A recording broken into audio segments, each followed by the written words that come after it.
Կյանքից հեռացավ Ժենյա Ցոլակի Մկրտչյան Գինոսյանը, ծնված 1934 թվականին Նինոջմինդայի շրջանի Ղարոմագյուղում, ամուսնացած էր Սատխա գյուղում։ Հուղարկավորությունը տեղի կունենա օգոստոսի 11-ին Սատխայի գերեզմանատանը։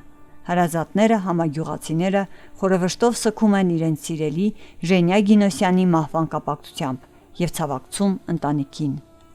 Հոգնած տարիքս ուսերիս առնեմ,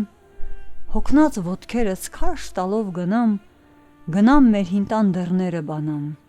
հին երազներիս անթեղը խառնեմ։ Տաք մոխրի տակից մի կրակ հանեմ, փչեմ, թեժանա, ու ես տաքանամ, արթնացնեմ մերոնց, հարցուփորձ անեմ,